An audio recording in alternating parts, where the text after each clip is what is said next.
So just came back from my second Reiki healing session today, and it was so nice. But the first one was so much better. The first one was more emotional. The second one today, I was like snoring.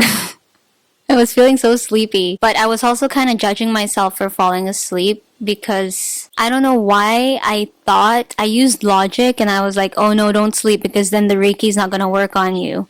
Stay awake. But then when I asked her after the session, she was like, yeah, it's totally normal.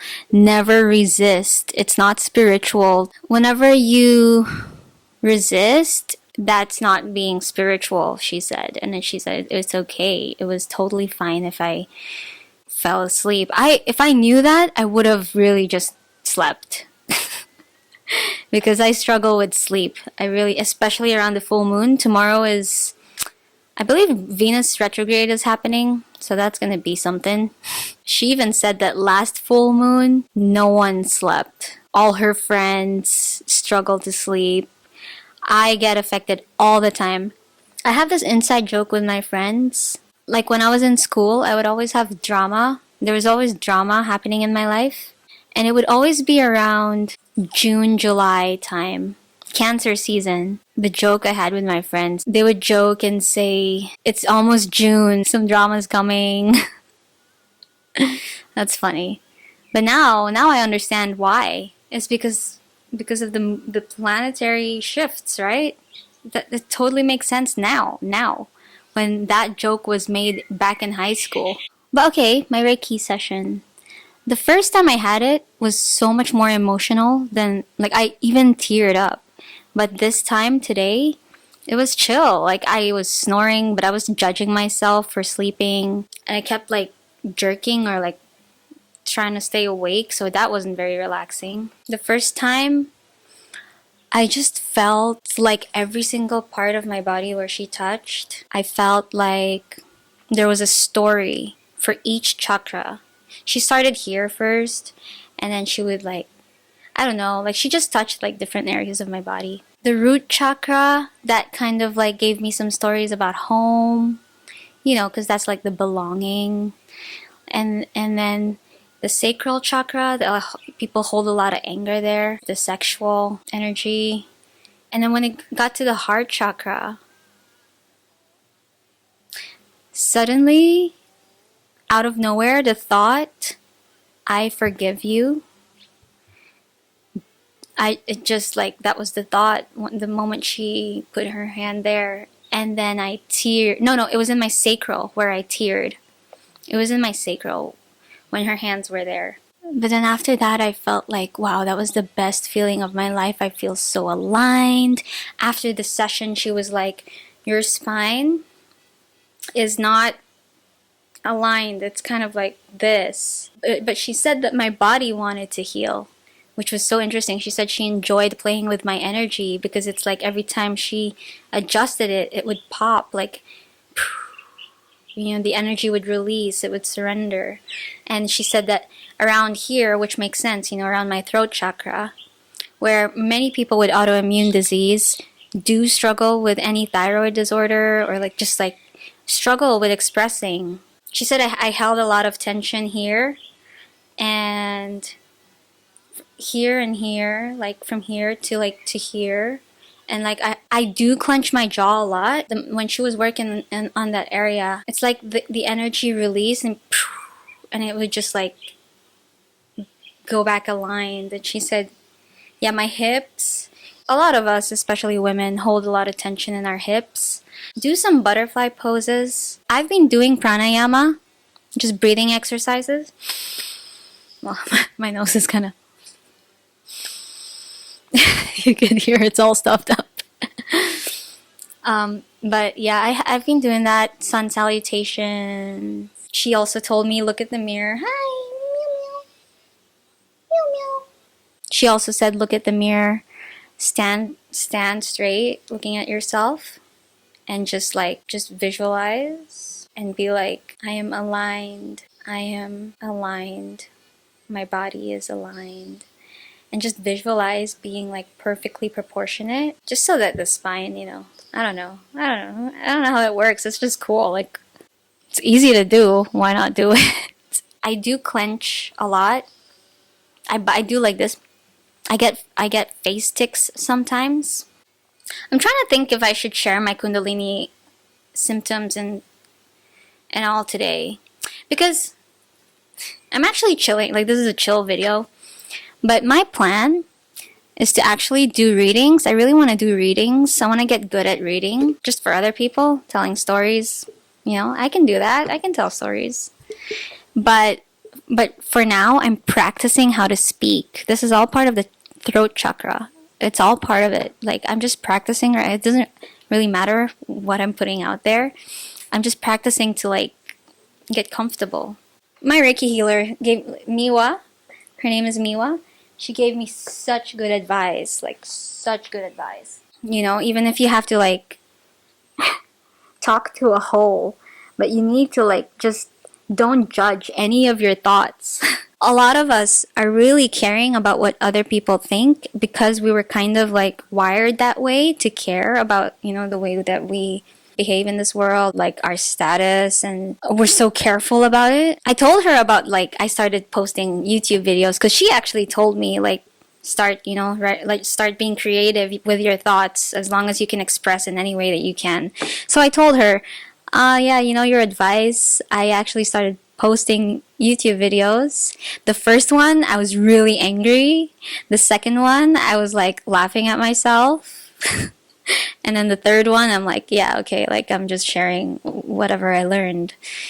And she's like, that sounds really natural. Like, that process was actually really, that's actually really natural. It's good, instead of, like, first video in, still trying to impress. But yeah, I'm still trying to be careful about my words because I do come from, like, my parents did teach me well. They did. To respect, to be kind, to be humble. My dad would always say, be humble. I'm still trying to, like, not offend people or attack anyone's energies. I know I never intentionally do.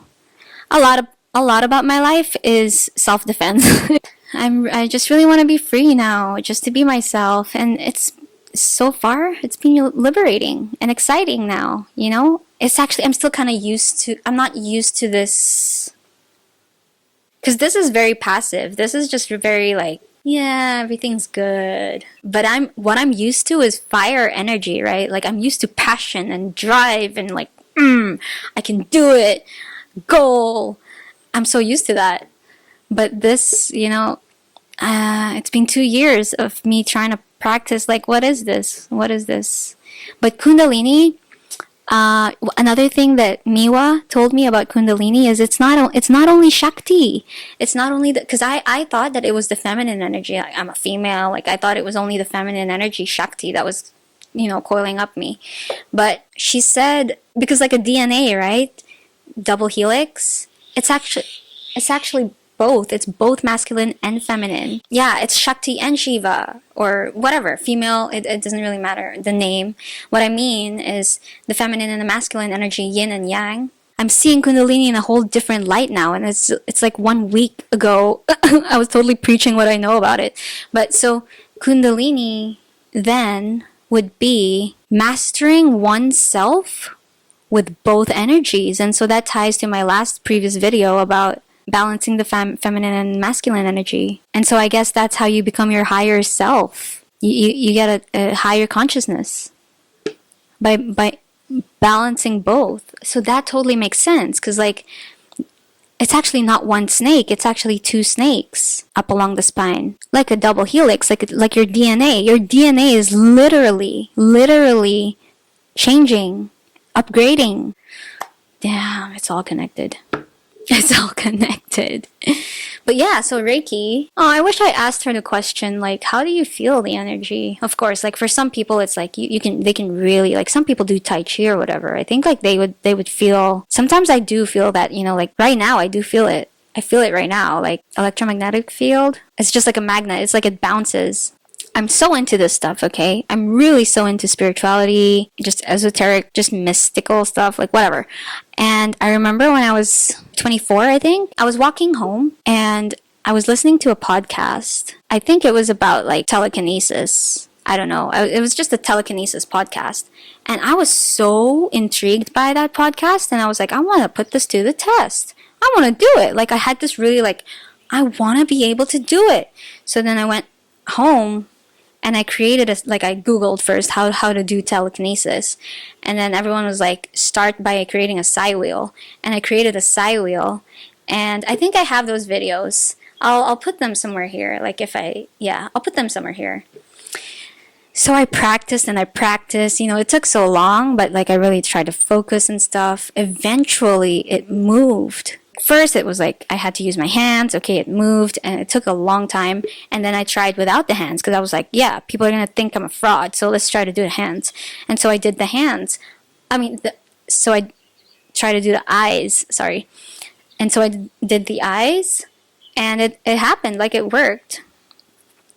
I was just like, oh, I want to level up. I want to level up. And then I have another video of me like trying to manipulate the direction of the psi wheel, and it worked. I was so excited. I really was so happy about it and excited about it. I was like, I can make a passion out of this.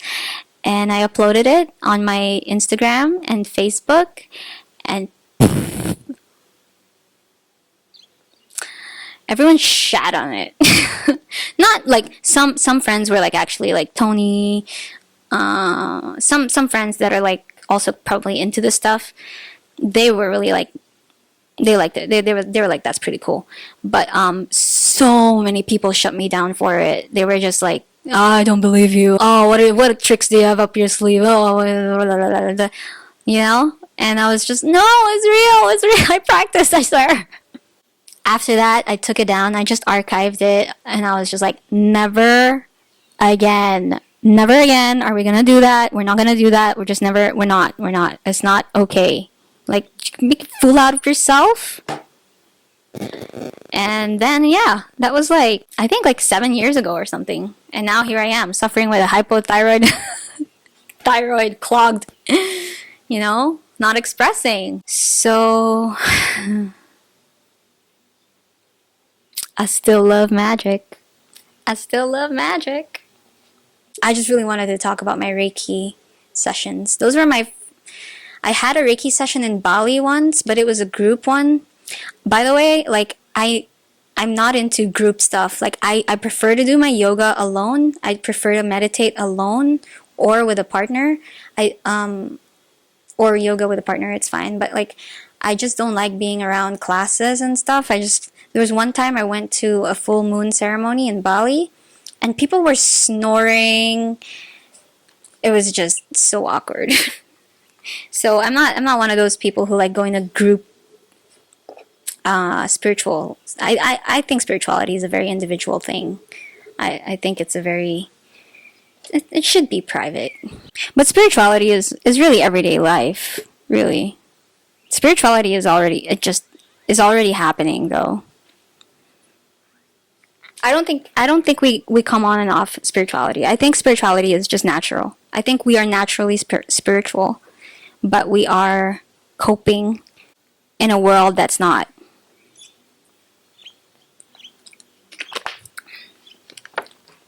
So anyways, that was so much of your time, and I don't even know if that even benefits anybody, but yeah, I'm expressing for the throat. Okay, bye guys.